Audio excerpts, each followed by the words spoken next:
Hi and welcome. I'm Dean and I'm here today with Matt and Jeff. Pretty recently, something became possible. Lots of companies already have a distributed cloud storage strategy. That's not new.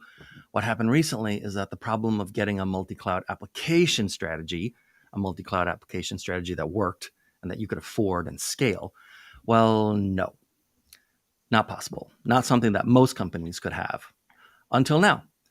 Matt's going to show, and Jeff is going to explain some use cases for this new approach where the data, the configs, the parameters, and everything the app needs to run are now durable and persistent, even if the app needs to switch to a completely different cloud company in a different part of the country, even in an outage, any kind of outage, planned and unplanned. And so, guys, hello, Matt and Jeff. Tell us who you are and what you're working on these days.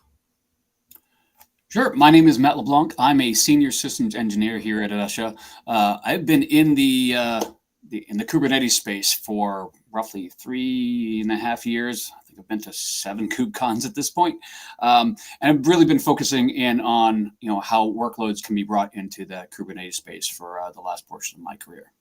Jeff. Hi, my name is Jeff Lunsford. I work with technology teams to solve networking issues in the Kubernetes ecosystem. And I've worked for hardware and software companies for over 20 years. My journey has included network infrastructure, open source software, and data management solutions. And as these areas have actually converged, I've transitioned into the cloud native space. Now that we have a little background on us, let's talk about who is Avacia. Yes, We are please. the leaders in the multi-cloud secure Kubernetes connectivity space. Our founders have deep expertise in networking, cloud technologies, AI, and DevSecOps. This team holds over 100 patents. They have started several companies representing about $7 billion in exit value, including acquisitions by Cisco and Ericsson. Matt, you want to provide a quick overview of KubeSlice and the solution we're going to talk about today? Sure. So today we have a little demo to show KubeSlice's capabilities in providing connectivity amongst heterogeneous clusters in this case. We're going to be talking about how we can make sure that we keep our scores alive from our Pacman application that's running across 3 of those clusters. Very important. How are we going to do this? Well, first, let's talk about what KubeSlice is, just so we have a little general understanding. KubeSlice is a cloud-native solution that allows you to securely connect, manage, and monitor connectivity to your clusters across any cloud and or on-prem with any flavor of Kubernetes.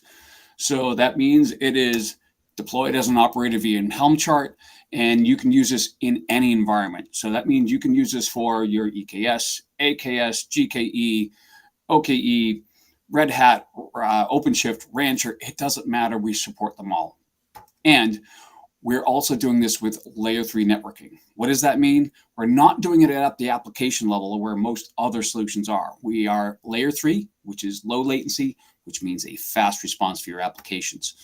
And we also do this with a flat network. So that 192.16.x, that is a non-routable network, which also adds to our security. And we don't use any NAT. That's a big feature. And to add to the security, we also have encryption, right? Using OpenVPN, we're able to keep that information secure. And of course, with a cloud-native solution, you'd expect multi-tenancy support. So we have very granular role-based access control to support your connectivity. Now, what does that all mean?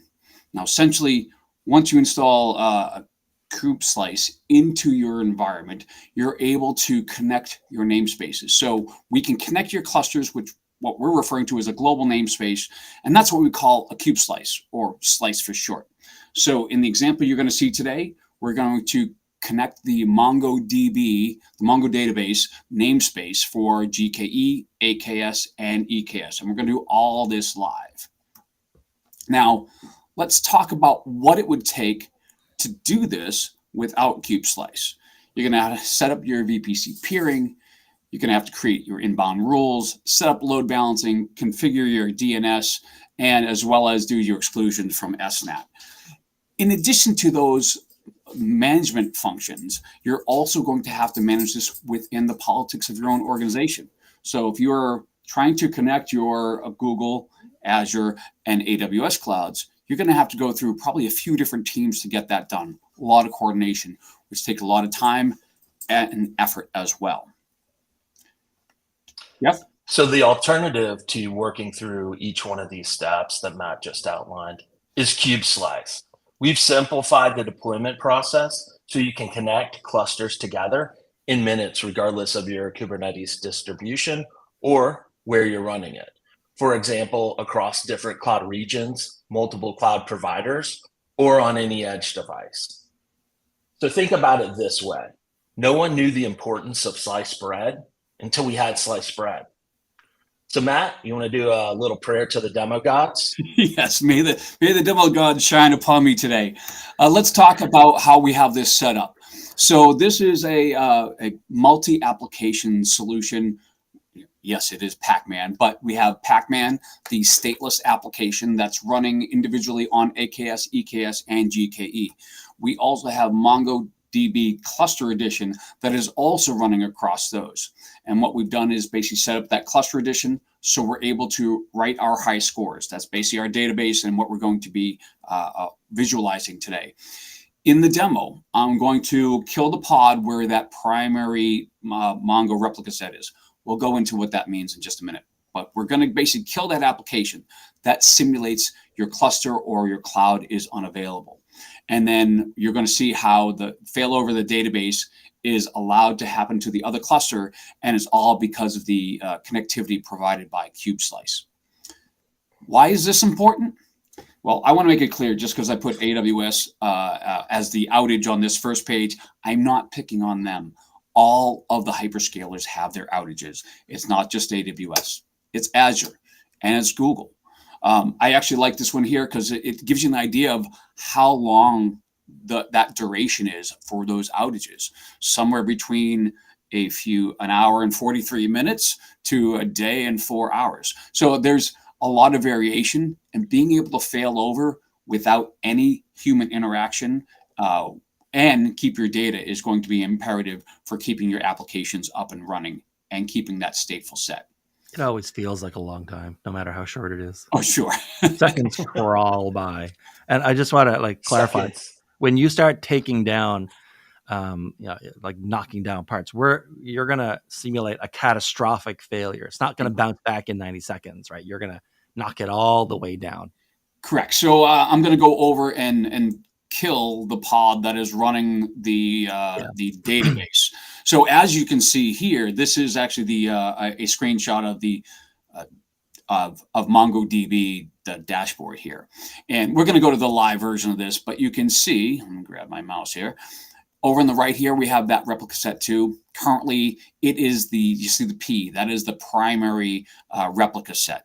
There are 2 other copies of that. You see the other 2 are secondary with the S down the lower logo. But let me put this in terms that will make a little bit more understanding here.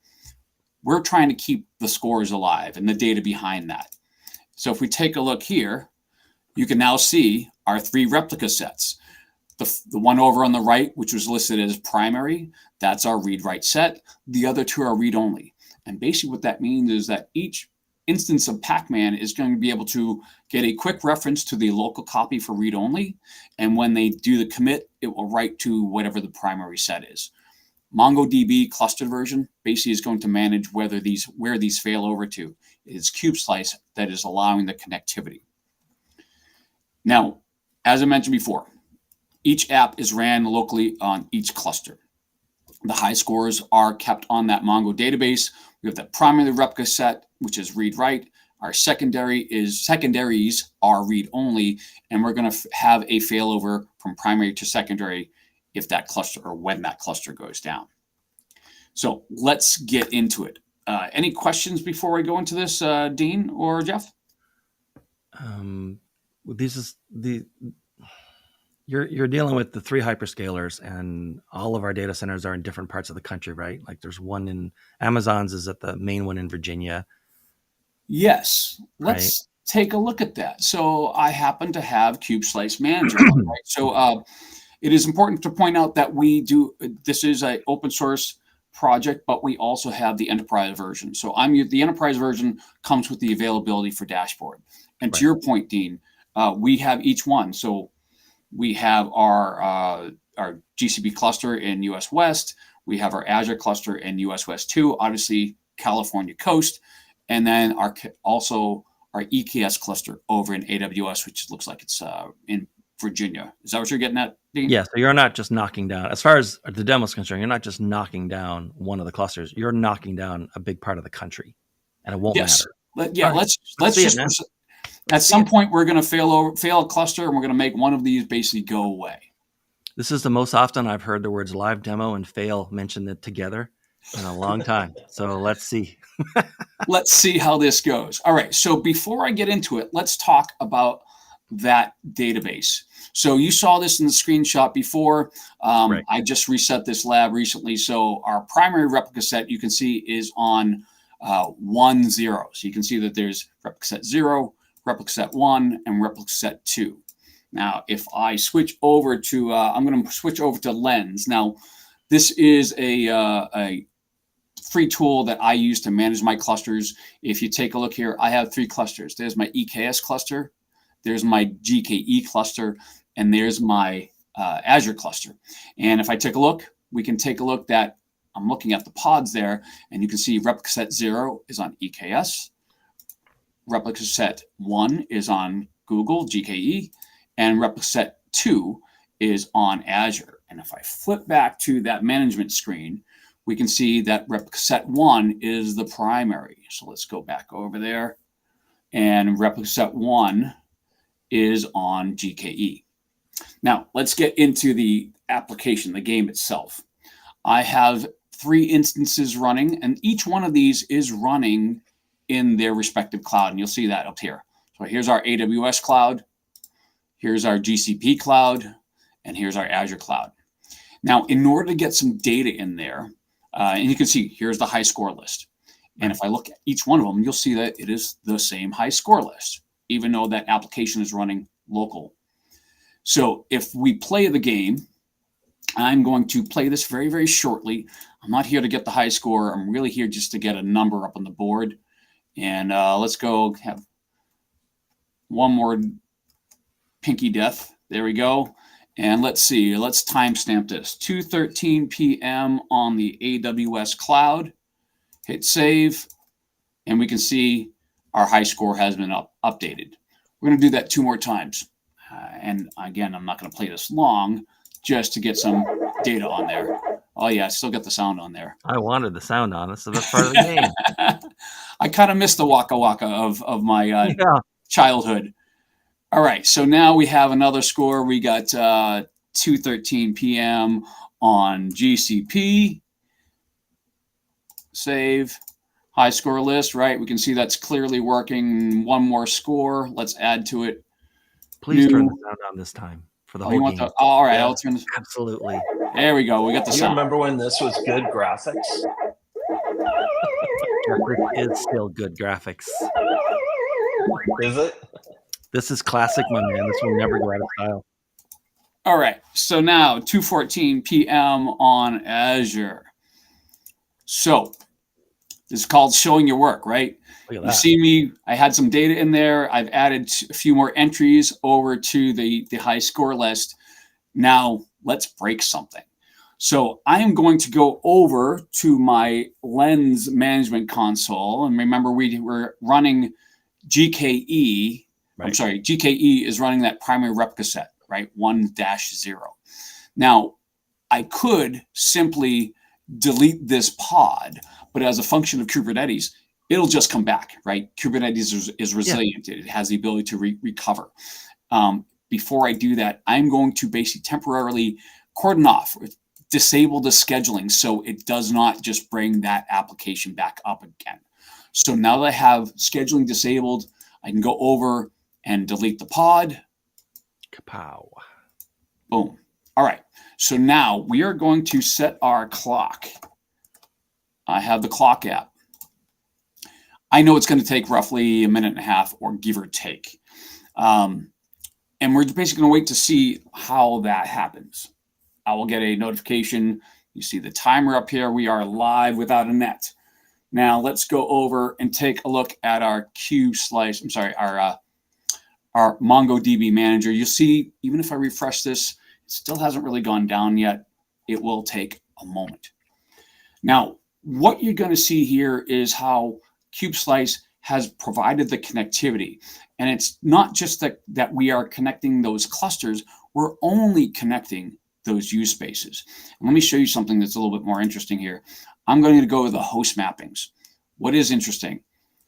There's our replica sets. Notice they're using a 192 address. That is how they're communicating. So then when we say it is a flat network, that is how these three replica sets of Mongo are communicating. Let's go back. So they all feel like they're on the same network. They all think they're on the same network. We basically encapsulated, created that VPN tunnel, and they're using that 192 network to communicate. It's easy to manage, it's easy to set up, and it is also secure. Right. So one of the downsides of doing this without KubeSlice is essentially you'd have to open up ports to connect the two clusters. And the challenge of that is it creates what we refer to as the noisy neighbor scenario, which means if you connect cluster A to cluster B, everything in cluster A has access to everything in cluster B, which could be a problem. All right, so there's my little alarm. Let's go see how we are doing here. I'm gonna go back and, oh, yes, I didn't even have to refresh. You can see cluster 1.0 is now down. And we have now failed over to the replica set 2-0. So let's see if this still works. So let's go over to our Azure. That's where 2.0 or that the replica set 2 is working. Right. We can see our high scores list as we saw. Here's our 3 examples. And let's hit saved before the cluster went down. Yep. Yep. And let's hit play. Oh no, let's turn on the Waka Waka. There. The dying sound makes me smile, quite honestly. I'm interested in the high score. Is it going to show up now that that instance is down if I had gotten the high score? I'm sorry, what was that, Jeff? I'm interested in whether my high score is going to be saved. Is it going to show up in the other instance? All right, so let's go. This is on Azure. Save.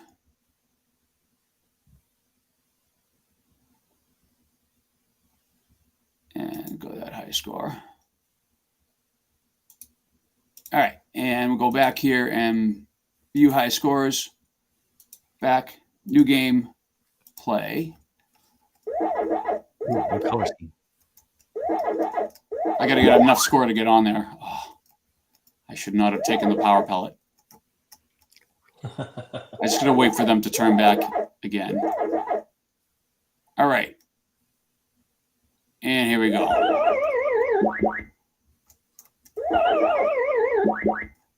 And one more time. And we got 2:18 p.m. on our AWS cluster. Save. And there we go. So we've now managed to do that failover using KubeSlice to keep that connectivity. All right. Jeff, why don't you tell a little bit more about the other use cases that apply here? Besides Pac-Man. Yeah, I mean, yeah, Pac-Man. So we've been running into a number of different use cases when we're talking to enterprise customers. As you look at them, the hybrid cloud or burst to cloud edge deployments is one of them that we see a lot. Multi-cloud database resiliency, which you just talked about.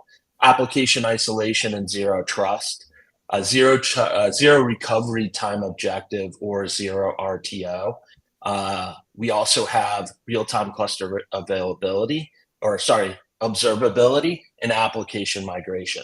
So I'm going to walk through these fairly quickly so you can just get an idea of what we're seeing out in the marketplace. We're happy to dive into these in more technical detail if you'd like, but you can deploy a slice across any Kubernetes distribution.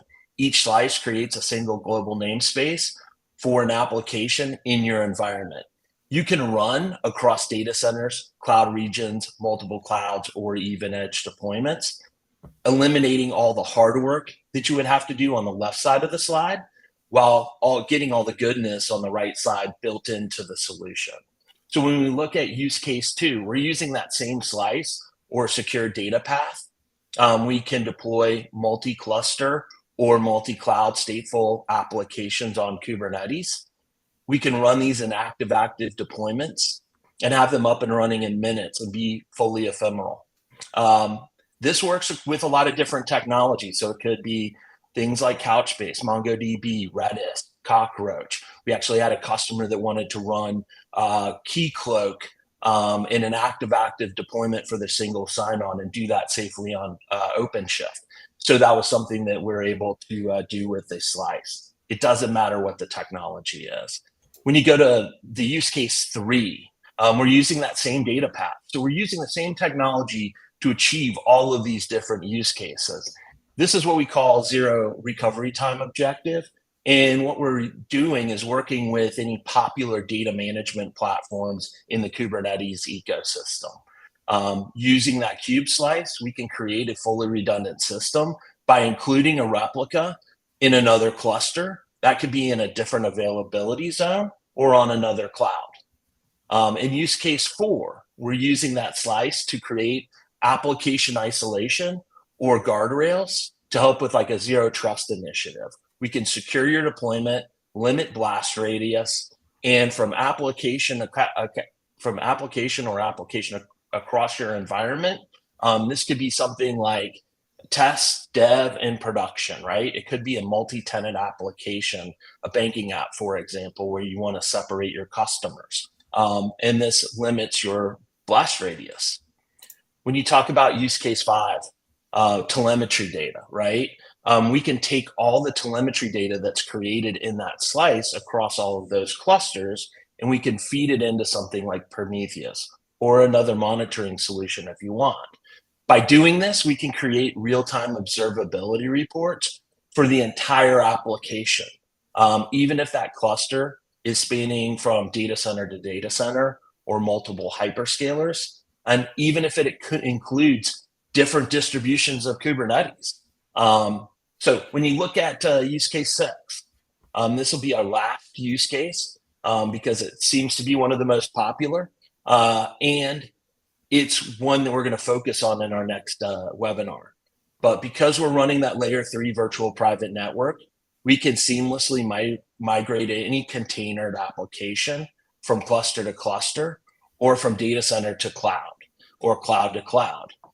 So you can migrate applications seamlessly without lift and shift.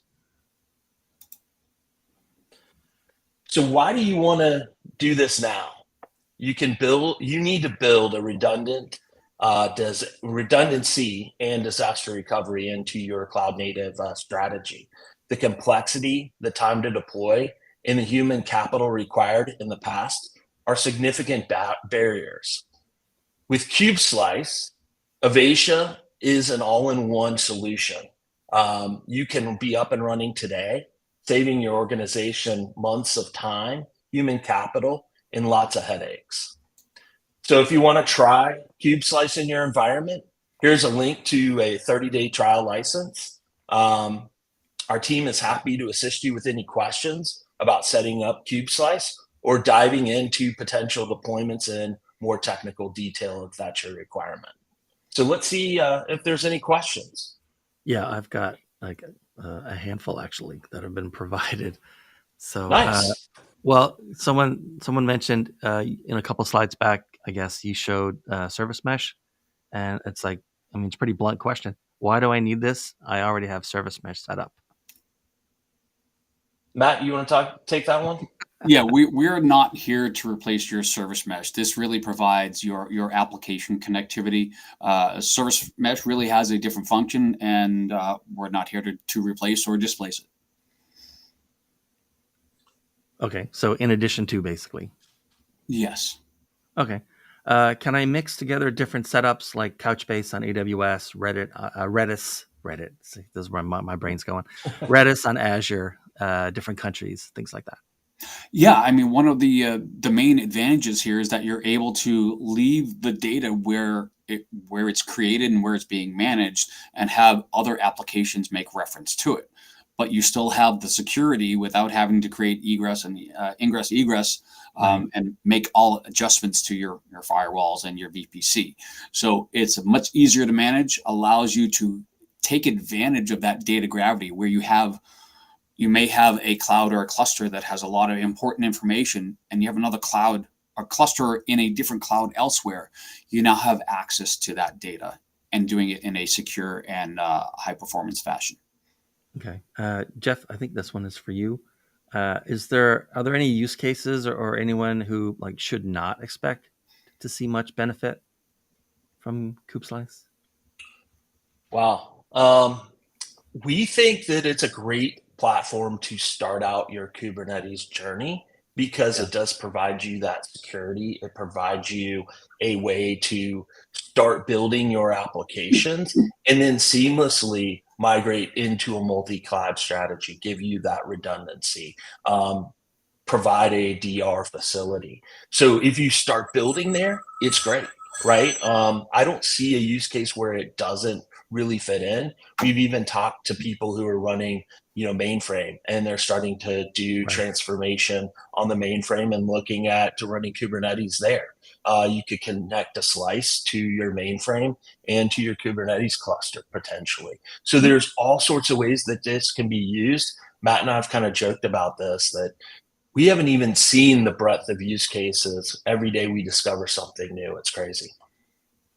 It's a new tool available in your toolbox, and we, as Jeff had pointed out, we haven't even begin to discover all of the use cases that would make KubeSlice advantage for our enterprise customers. Okay, and then I had one question that I kept all the way through. I just wanted to be clear about something. So, our demo showed 3 hyperscalers, right, in 3 different parts of the country. There's no reason why I couldn't use 2. No reason why I couldn't use 10. No reason why I couldn't have them spread around the globe. Or is there? I legitimately don't know. So we work with Cox Communications on their Cox Edge platform, and they have 30 different data centers. So if you're spinning up an application in that environment and you want to have 2, 3, 4, you want to seamlessly add additional data centers as usage and location becomes an important factor for the application of the data that you're running. We can do that seamlessly, and you can add clusters or take them away as needed. And this translates to a lot of different edge cases that are coming online, especially when you start thinking about running AI and running that closer to the edge to cut down on cost of egress and ingress. So keeping your data on the edge is one use case, or you could think about your data governance where data needs to reside within the country that's being managed. But more and more common these days. It may need to live, let's say, in Canada, but you could allow your clusters in other locations to have access to it in a secure fashion, where the data still lives in Canada, in this example, but you can access it from a cluster in a different region or a different country. You could also think about retailers out there where they might have 2,000 locations and they're running Kubernetes now in their office as a kind of a data platform for the store, collecting a bunch of telemetry data and pulling that back. Box store scenario, Jeff. Let's just say the hardware store with the one with the blue logo or the one with the orange logo, they're all running K3S at their local retail, and they're also running a large cluster that is in one of the hyperscalers. And for that scenario, it would allow them to have easy secure connectivity for data protection. Just imagine. My guess is, and I'm not trying to pick on Florida, but they're currently being hit by a hurricane. And it is not uncommon for one of those hardware stores to lose a store to 3 feet of water. Mm-hmm. So this would be an easy way for you to connect to the mothership in the hyperscale and make sure that you have all of your retail data from today's sales before your K3S little server is underwater. Right. In the closet in the back room of the warehouse. Yeah. Okay. All right. That was good. We kind of promised when we set this up originally that we'd take about 30 minutes, and it's been about 30 minutes. So I'm Dean. Thanks very much for joining. Thanks very much to Jeff and to Matt. I wish Pac-Man could have gone on a bit longer, but I understand we have time constraints. And thank you for playing the sound. I really appreciated that. I think it added a lot to the demo, actually. Thank Well, you. we appreciate the time and opportunity to talk a little bit about CubeSlice. That was fun. All right. We'll be back next month with another episode. In the meantime, thanks, everyone.